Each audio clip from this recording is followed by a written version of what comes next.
Good morning and welcome back on this For Your Health Tuesday. We are in with the good doctor, as we like to be.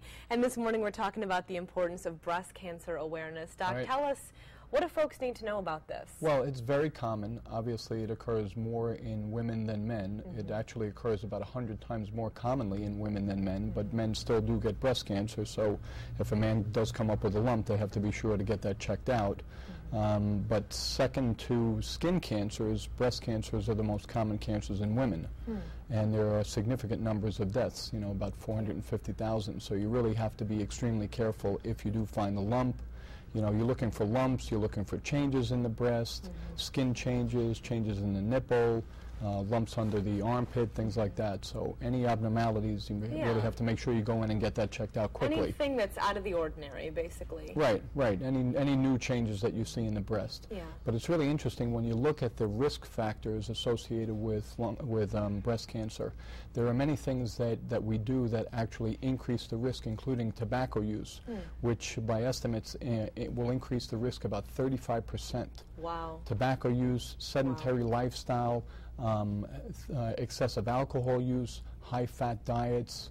You know, you can't change your family history, but obviously you can change a lot of those other things. So you really want to focus on the things that you can change to lower your overall risk. Absolutely, and probably cut down on risks for a whole host of other diseases as well. Yeah, absolutely. I mean, you know, high-fat diets are also associated more with colon cancer and breast cancer and things like that. So the things that you can change, you know, you can't change your gender, you can't change your family history, but all those other things you definitely can change. Sure.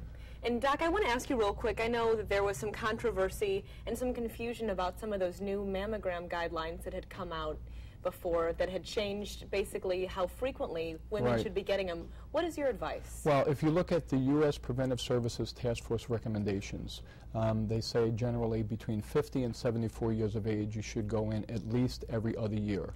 So you get a baseline starting at 50, you go in every other year, you make sure you do your breast exams on a regular basis and go in for your wellness exam every year.